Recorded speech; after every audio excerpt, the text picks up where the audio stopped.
ফুরাম মাদাইরা। মাদাইরা island ফুঞ্চাল শহরের খুবই জনপ্রিয় একটি এলাকার নাম।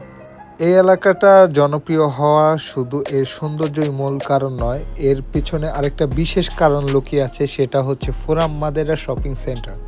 মাদাইরা দ্বীপের মধ্যে টপ 3 শপিং সেন্টারের মধ্যে এটা হচ্ছে একটা।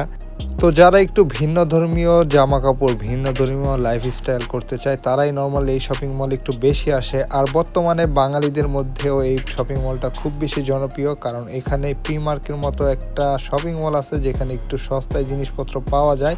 তো সম্পূর্ণ ভিডিওটা দেখলে আই থিঙ্ক সব কিছু ক্লিয়ার হবেন। সো সাথেই থাকেন আর ব্লগটা এনজয় করেন। আর আমি কোথায় জিম করি, কোন শপিং মলে যাই সেটা আপনাদেরকে দেখাবো। So let's go.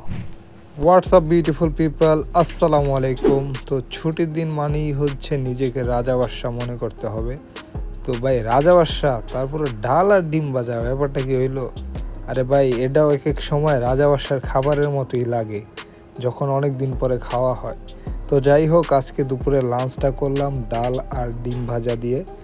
তো আজকে আমার হোটেল থেকে মেসেজ আসে যে আমার ফুড কার্ডের যে ফিজিক্যালি কার্ড ওটা চলে আসছে। এতদিন আমি আসলে অনলাইন যে কার্ড ছিল আমার ওয়ালেটে আমি ওটা ইউজ করছি। তো আজকে ওটা আনতে যাব ফার্স্ট অফ অল।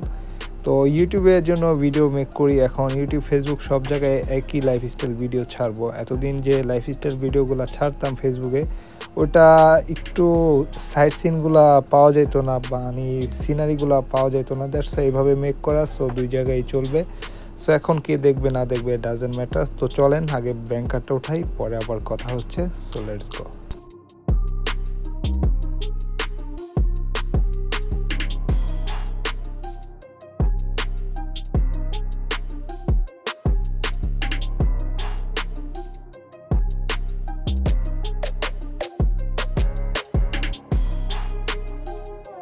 তো এই হচ্ছে পেস্তানা কার্টন। তো আমি নর্মালি এখানেই জয়েন করছিলাম কাজে। তো এখান থেকে আমাকে পেস্তানা অশ্বিন বেতে ট্রান্সফার করা হয়েছে। সো আমার কন্ট্যাক্ট বিভিন্ন জায়গায় যাবে যদি আমি চাই। সো ওইগুলো নিয়ে পরে কথা হবে। তো এই যে হচ্ছে আমার ফুড কার্ট। সো এটাতে আমি জাস্ট শপিং আর হচ্ছে সুপার মলে কেনাকাটা করতে পারবো। তো যেহেতু শপিং কার্ট বা ফুড কার্ট পাইলাম, সো চলেন একটু শপিং মলের দিকে যাই আর আপনাদের মেন কন্টেন্ট দেখাই। So let's go.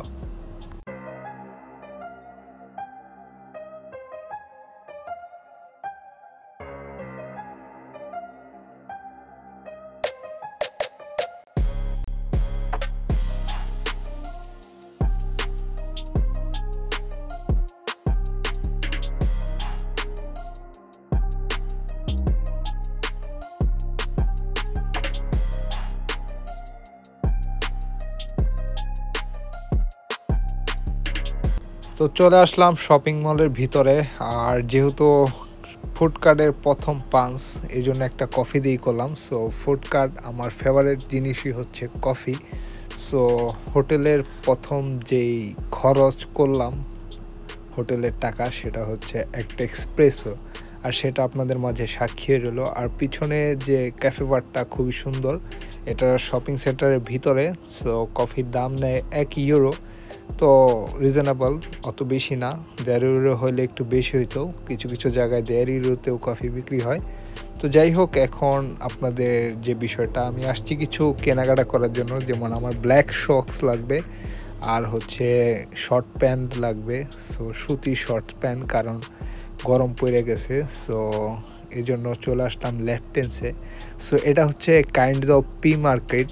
So primer বা পিমার যে যেটা বলেন, ফ্রান্সের ভাষা প্লাস ইংলিশে একটু ডিফারেন্স আছে, যদিও আমি ফ্রান্সের অভিজ্ঞতা থেকে বলতেছি। সো প্রাইমারে হচ্ছে সব থেকে সস্তা জিনিসপত্র, মেড ইন বাংলাদেশি প্রোডাক্টগুলো পাওয়া যায়। মানে সবথেকে সস্তা বলতে একবার বাংলাদেশের চেয়ে সস্তা না, মানে মোটামুটি রিজনেবল, কিন্তু প্রোডাক্ট কোয়ালিটি অন্য সব ব্র্যান্ডের থেকে একটু লো কোয়ালিটি। আমি বলবো না যে হাই কোয়ালিটি, কিন্তু দামের সাথে মোটামুটি আমাদের অ্যাফোর্ডেবল, মানে অ্যাফোর্ড করতে পারি। সো এখান থেকে 3টা খুবই সফট শর্ট প্যান্ট নিলাম, কারণ গরমে প্রচুর অবস্থা খারাপ, এই জন্য একটু নরম নরম জিনিস দরকার। সো 3 কালারের। আর কিছু মোজা নিলাম। সো মোজাগুলো আপনাদেরকে অলরেডি দেখাইছি, বা একটু দেখে নেন, হয়তো আমার হাতেই আছে। সো সলিড ব্ল্যাক কালারের মোজা নিছি, ওটা হচ্ছে €6 নিছে 7 পেয়ার। অন্য সব জায়গা থেকে কিনতে গেলে এটা অলমোস্ট অনেক টাকা লেগে যেত। তো মোটামুটি এই হচ্ছে কেনাকাটার পর্ব শেষ। আমি আসলে আসছিলাম এমনি একটু কফি টফি খাওয়ার জন্য আর দেখার জন্য, যেহেতু পছন্দ হয়ে গেল এই জন্য প্রয়োজনীয় জিনিস না নিলেই নয়। তো আমার সিম্পল শপিং শেষ করে দেন ড্রোনটা ফ্রাই করলাম। আর আপনারা অলরেডি রিলস টিকটক দেখছেন, এখান থেকে এই শর্টগুলো নিয়েছিলাম, প্লাস ব্লগের শর্টও এখান থেকে নেওয়া হয়েছিল, কিন্তু এডিটের কারিশমাতে একটু ক্যালমা আগে পরে করে দিছি। সো ব্যাপার না, তারপরে একটু লাস্ট যখন একটা শর্ট নেই সেই শর্টটা একটু দেখেন, জাস্ট জোস ছিল, সানসেট হইতেছিল, মানে ব্যাপারটা অন্যরকম একটা হাইপ ছিল। তো এরপরে আমি এক কাকির সাথে, মানে দাদি, সরি কাকি বলে ভুল হয়ে যাবে, বয়স 90 কমসে কম। সো ওনার সাথে করে আমরা গল্প করতে করতে চলে আসলাম হচ্ছে প্লাজা মাদেরা শপিং মলে। সো এখানে হচ্ছে আমার জিম। তো এটা হচ্ছে ফুনচাল একদম সেন্টারের পাশেই, তো এটা হচ্ছে একদম পুরো পোপারে। তো এখানে যে আবার সুপার শপটা আছে পিঙ্গোদুস, এখানে সব জায়গা সকল পিঙ্গোদুসের থেকে একটু দাম কম পাওয়া যায়, এই জন্য কিছু কেনাকাটা করলাম। আর একটু হালকা ক্ষুধা লাগছিলো, এই জন্য একটু চিপস খাইলাম আর কলা নিয়ে নিলাম একটু হেলথের জন্য, এনার্জির জন্য, কারণ এখন যাবো হচ্ছে জিম দিতে, টাকা দিয়ে কামলা দিতে। সো জিমে চলে আসলাম। জিমের এনভায়রনমেন্ট, পরিবেশ যারা না দেখছেন আগের দু একটা পিছনের ভিডিও দেখে আসতে পারেন। মাদাইরা আইল্যান্ড ক্রিশ্চিয়ানো রোনালদোর শহরের জিম কেমন এবং জিম করতে খরচ হয় কেমন। আর আমার এই জিমটা কিন্তু রোনালদোর একদম মিউজিয়ামের পাশেই। তো যাই হোক, জিমটা তারপরে একটু দেখে নেন। আমি লাস্ট 1 উইক কার্ডিও বেশি করতেছি, জাস্ট বডিটার একটু ফ্রি করতেছি। আমি এখনও হেভি ওয়েট নিতেছি না, কোনো কিছু নিতেছি না, জাস্ট দীর্ঘদিনের গ্যাপ, তাই লাইট ওয়েট নিয়ে একটু জাস্ট বডিটাকে রান করতেছি। দেন আমি আমার মাসেলের ওয়ার্কআউট শুরু করব, ওটা ডে বাই ডে দেখতে পারবেন ইনশাল্লাহ। রেগুলার ভিডিও আমার এই প্যাটার্নেই হবে ইনশাল্লাহ। যদি আপনারা আরও বেশি সাপোর্ট করেন তাহলে আই থিঙ্ক সো ভালোই আমি এইভাবে ভিডিও করতে পারবো, কারণ এইভাবে মানে ল্যান্ডস্কেপ ভিডিওগুলো করলে চারিদিকের ভিউগুলো দেখা যায়, আর আমার পরিবেশগুলো নর্মালি সব জায়গায় মোটামুটি সুন্দর থাকে। সো কেন আপনারা সেই ব্যাপারটা এনজয় করবেন না? সো কষ্ট করে ভিডিও যারা এতক্ষণ দেখছেন, অবশ্যই যারা ইউটিউব থেকে দেখছেন সাবস্ক্রাইব করেন, কমেন্ট করেন।